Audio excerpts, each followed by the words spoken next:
1 Samuel chapter 20. Jonathan's loyalty to David.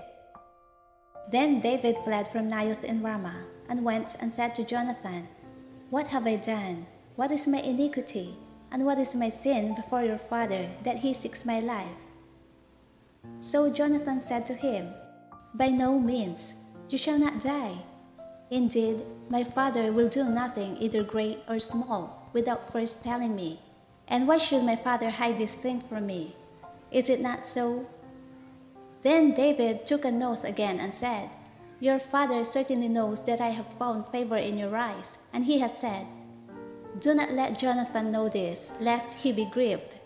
But truly, as the Lord lives, and as your soul lives, there is but a step between me and death."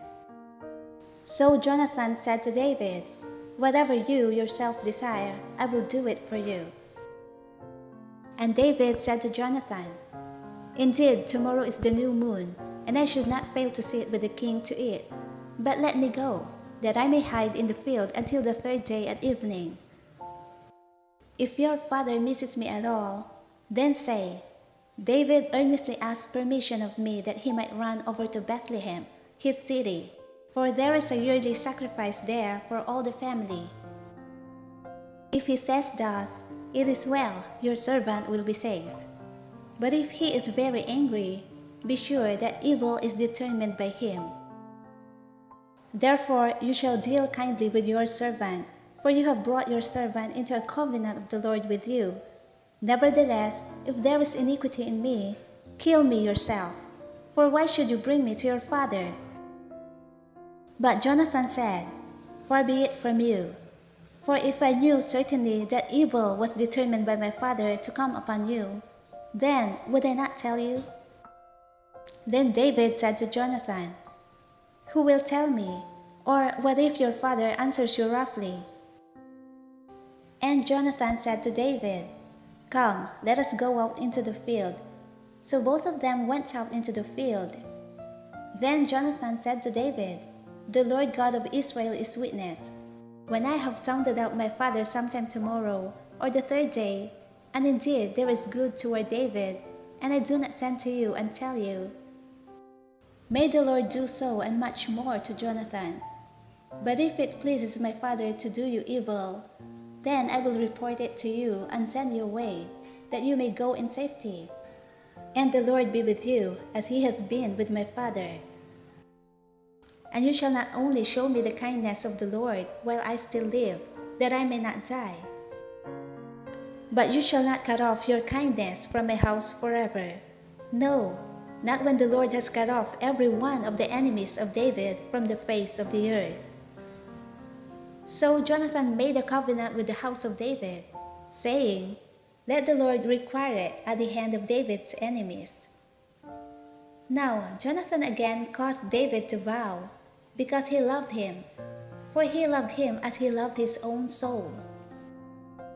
Then Jonathan said to David, "Tomorrow is the new moon, and you will be missed, because your seat will be empty. And when you have stayed 3 days, go down quickly and come to the place where you hid on the day of the deed.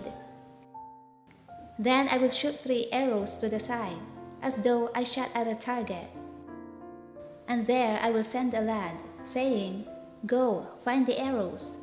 If I expressly say to the lad, 'Look, the arrows are on this side of you, get them and come,' then, as the Lord lives, there is safety for you and no harm.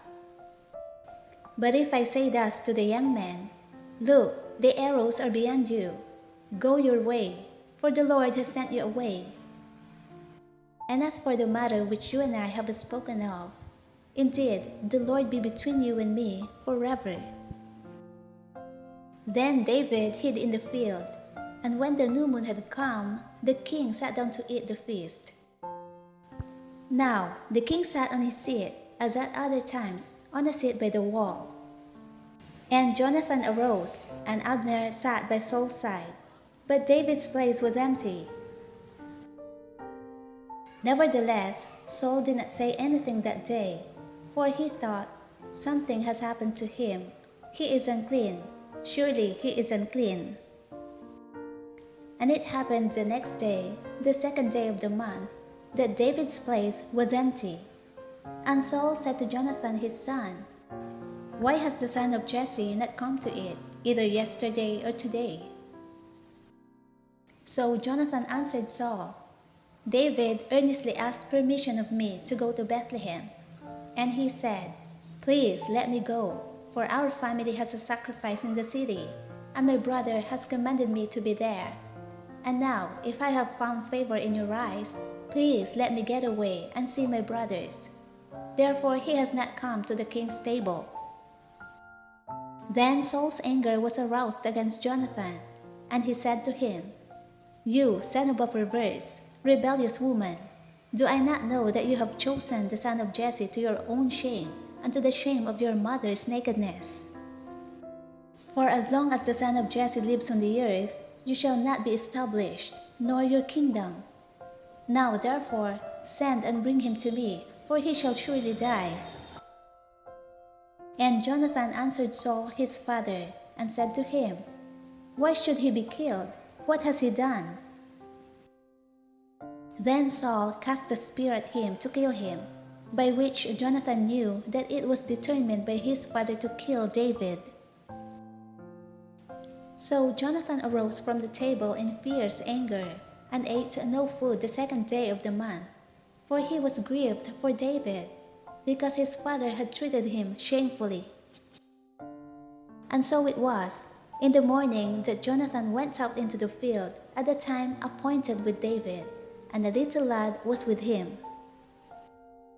Then he said to his lad, "Now run, find the arrows which I shoot." As the lad ran, he shot an arrow beyond him.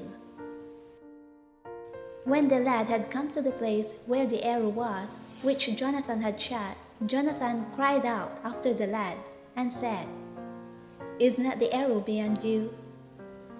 And Jonathan cried out after the lad, "Make haste, hurry, do not delay." So Jonathan's lad gathered up the arrows and came back to his master.